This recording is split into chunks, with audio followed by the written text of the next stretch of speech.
Do you want to build a better model railroad? Well, one way to do that is to build scenes that have a sense of action and life, like something is actually happening in your miniature world. The question is, how?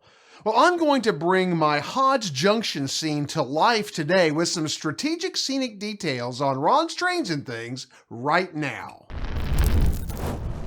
Hi, I'm Ron of Ron's Trains and Things. Often when we look at a scene on a model railroad, our brain tells us that something isn't quite right. Something is missing and isn't quite real. And now it's hard sometimes to put our finger on exactly what is missing. We just know that something isn't really as it should be. Well, I've been finishing out the scenery at Hodge Junction on my layout, and when I finished the basic scenery in a previous video, it was looking pretty good, but it still lacked that sense of life and action in the scene. So today I'm going to try to bring that scene to life using some strategic scenic details that kind of imply a sense that something has been happening or is about to happen on the railroad, that work is being done before I even add figures to the scene. Now, before we get started, I want to say that I have some cool new resources that I want to share with you and all of my viewers, and I'm going to tell you all about those at the end of this video, so be sure to stick around and hear what those are. But for now, let's head on over to the workbench and we'll get started on some scenic details. This video is brought to you by Midwest Model Railroad. With 15,000 square feet of inventory and one-day shipping, whether in person or online, they are your one-stop model railroad shop. MidwestModelRR.com, link in the description. My first step in detailing this scene for a sense of action was to prepare some models at the workbench. I painted this stack of steel drums from Micro Engineering. As with many of the details that I'm going to show you today, I added these based on a variety of reference photos in which I saw similar scenes in the real world. I don't know for sure what these drums contained or what they were used for, but I see them in small yards like this a lot, so they seemed like a good detail to add. I painted these barrels red and blue and left one gray, and I painted all of the lids gray. Another detail found at nearly any yard is ties. Old used ties stacked up to be recycled or repurposed, and bundles of new ties waiting to be installed. I built a stack of old ties and placed it in a strategic place in the yard, and I built 2 bundles of new ties. These ties are made of basswood square stock, cut to 8 scale feet in length with a chopper and stained with hunter line stains. I then glued them together with canopy glue. For the new tie bundles, I used brown thread to simulate the binding straps. I built this GHQ skid steer loader and trailer for the yard as well. This is a great little kit which was fun to build, and it came out very nice. I'm making separate videos about the building of the tie piles and this skid steer for my channel members. So if you're a channel member, watch for those videos coming soon. And if you're not a member but you're interested in membership, click on that join button below the video for more information. Another staple around rail yards is racks of sections of rail. For this feature, I used some scraps of Code 40 Micro Engineering pre-weathered track. I removed the rails from the ties and cut them into 39 scale foot pieces. I used a file to square up and clean up the cut joints.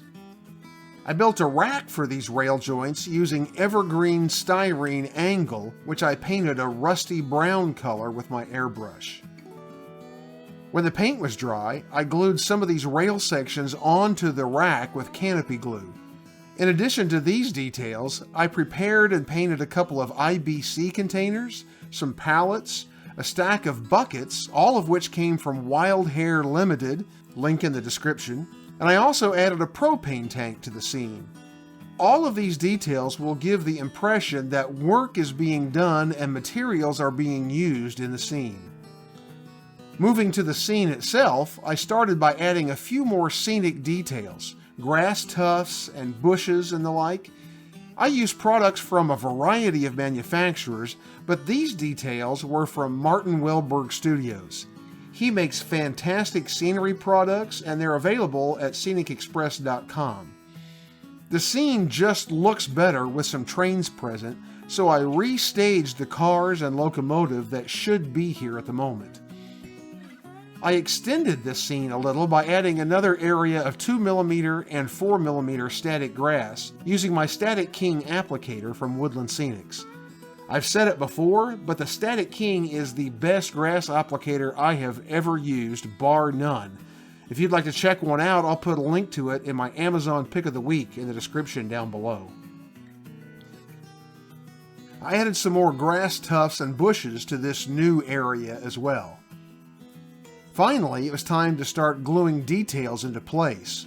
I again used canopy glue for this. Canopy glue dries clear, so even where I had some ooze out from under the detail parts, it will dry invisible.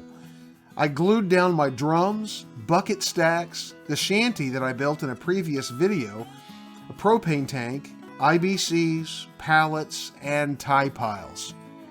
When adding details like these, it's important to consider the amount of detail you want to add to various scenes.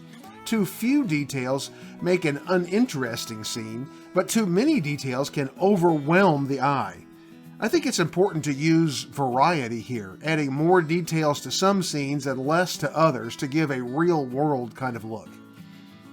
As I'm applying these details, let me say that if you're enjoying this video and want to see more model railroad tips, tools, and techniques to help you build a better model railroad, be sure to subscribe down below and click the little bell icon so you can catch future videos. I built this yard office and foundation in a previous video as well. I glued them in place at this point. When the glue had dried, I'd added an HVAC unit and some more grass tufts to simulate weeds growing around the plant. You can see in these images that I experimented with the gravel driveway and access roads using pan pastels. I think this is going to be a good way of modeling these roads, but I'm still working on the details of making it look as good as I would like, so I'll share that process in a future video. I set the skid steer and trailer in place, and this little scene now looks like a place where work and life are happening. I plan to add a couple of work trucks and some figures to the scene, which will add even more action to what I think is already a pretty great little scene. Now, I mentioned at the beginning of the video that I have some cool new resources for you, so let me tell you about those. First of all, I've created a new website with some free resources, with tool and material reviews, with Ron's Trains and Things merch updates, and with my new weekly blog. I've been writing articles there the first few weeks about my entry into rail fanning and model railroading, and we're going to have a lot of great information in those blogs, so I hope that you'll check it out.